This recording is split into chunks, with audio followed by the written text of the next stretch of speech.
we could form this equation over here, right? Because member AB is a rigid body. Okay. Member AB is a rigid body. That's what we can form the equation. Okay. Any questions so far? It's pretty straightforward, right? Nothing crazy, nothing silly. The next one, we are going to see the next problem over here. Again, this is if you were to ask me the entire section over here, this is the second toughest question. Okay. So let's look at what they did. Let's look at what the solution manual does. Okay. Then we do our own. Okay. So usually, by the way, I've posted homework number 6. And homework number 6, you have to do by hand. I've also posted the solution at the same time, deliberately, okay? Because I understand time is tight. Homework 6 will be involved in your term test, and some of you might be really busy, so I post the solution at the same time, but try to do it on your own, okay? Homework number 6, okay? Right. So if you look at this problem over here, we have a gear rack and a normal circular gear. The left rack is moving at velocity 6 feet per second. Acceleration is 2 feet per second. And then the right rack is moving at 3 feet per second and seconds squared in acceleration and 2 feet per second in velocity. Okay. So as usual, remember what I told you? The solution procedure is you determine the angular velocity by using velocity vectors. Remember? Okay. Then you find us. So what if you analyze over here, right? This is, I think they call this their point C and point D. So if you look at their, and this is point A. If you look at how they solve, right? They find AC, they use AC and AD to determine alpha, right? Because you know the acceleration at point C, you know the acceleration at point D to find alpha. Then after that, they want to determine acceleration at point A, okay, by knowing facts about point C. Then after that, they went and find acceleration at point B by using point A, right? Can anyone spot for me what's the problem with this approach? Anyone? There is a redundant step. Yes or no? There is a what? Redundant step. The redundant step is this. I don't know why they need to do that. Makes absolutely no sense at all. Okay. So my hypothesis is we only need to do these 2 steps.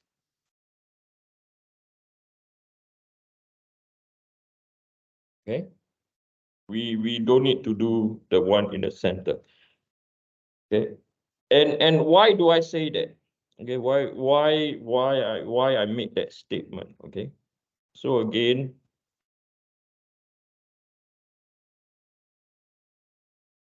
I will copy the whole question.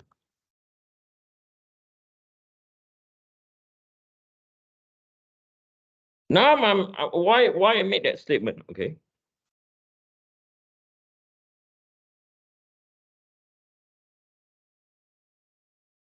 This is our point A. This is our point C.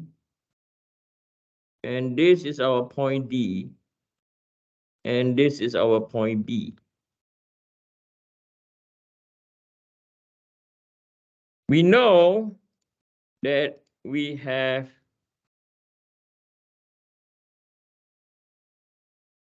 our V at point C and A at point C. And we are also aware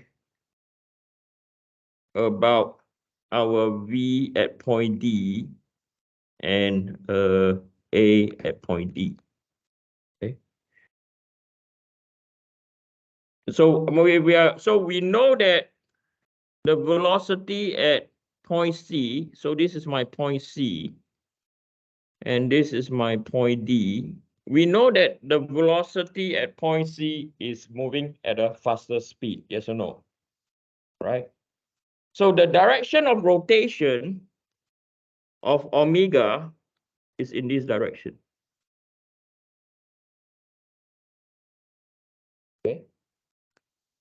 So we also know that VB is in this direction. What value? We don't know yet. Okay. Now, question for you now. Point A, point B, point C, point D. Are they on a rigid body? Yes or no? I ask you this question again. Point A, point B, point C, and point D. Are they on a rigid body? The answer is yes. If the answer is yes, right? So I'll write down here. Points A, B, C, and D are on a single rigid body. Okay? They are on one rigid body. So when that's the case, right, we know we have to use what? We know that we have to use AC is equal to AD plus by alpha cross R D or C from point D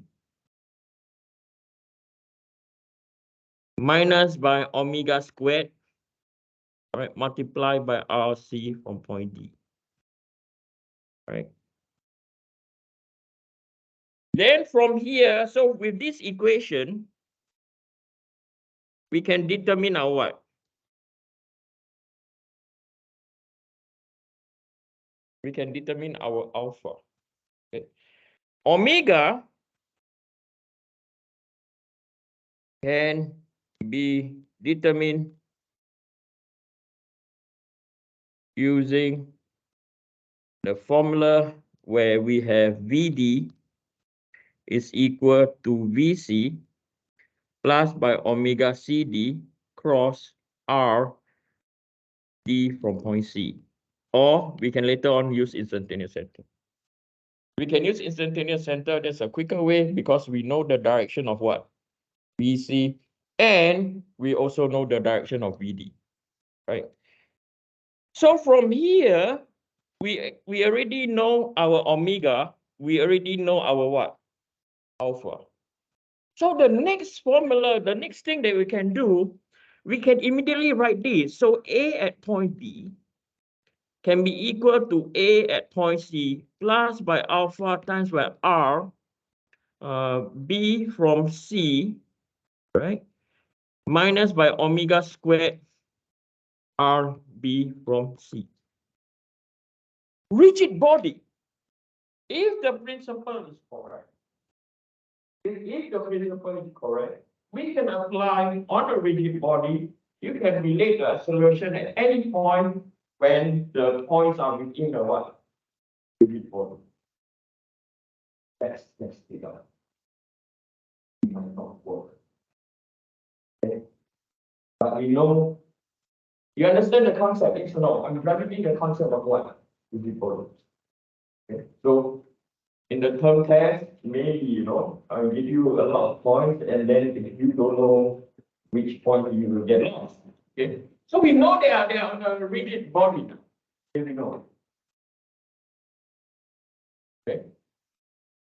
So now, from here, okay, let's start doing some simple calculation now. Okay. So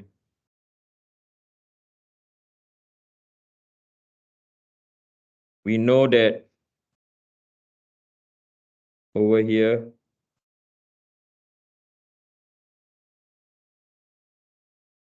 okay, so this is our 6 feet per second velocity at point C, and the center is our A, and then over here this is our point D. Okay, so from here, this is our D. Okay, so the next thing we construct a horizontal line.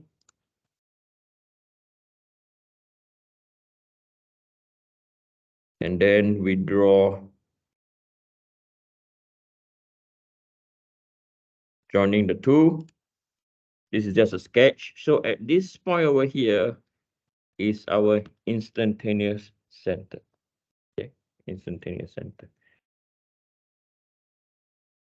So we know that, so the instantaneous center, I'm going to call this X. Okay. And then the distance from here to here is 0.5 minus X. Okay. You don't use the instantaneous center, you get the same answer. Okay, so if we use the instantaneous center, so this will be using instantaneous center.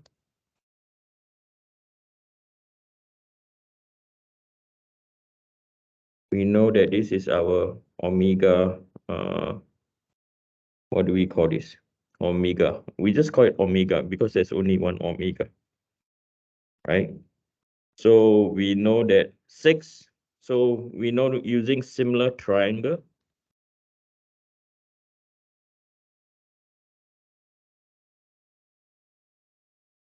we know that 6 is equal to 0.5 minus X. Why? The diameter is 0.5, okay?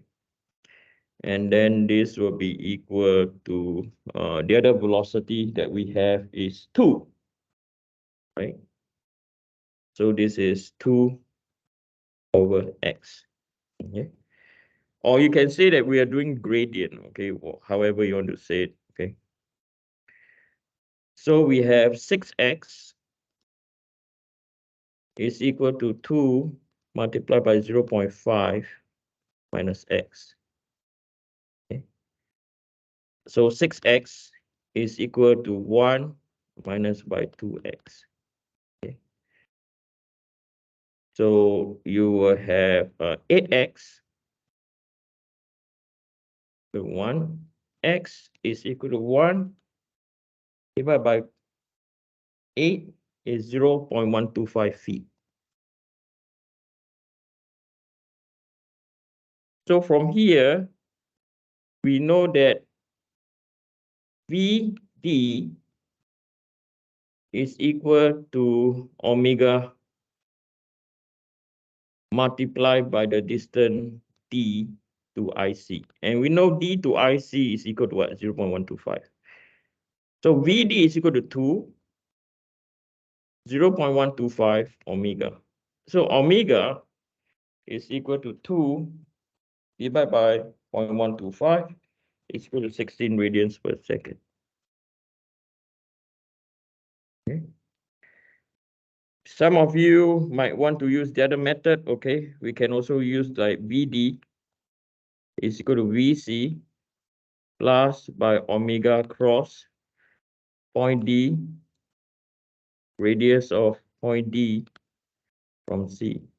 Okay, so VD is minus 2I, VC, sorry, 2J, minus 2J, 6J, plus by omega minus omega K cross R D from point C, D from point C, so point D from point C, so 0.5 positive I. Okay, so point D from point C. So this will be equal to 2J equal to 6J. K cross I is positive, so minus 0.5 J, 0.5 omega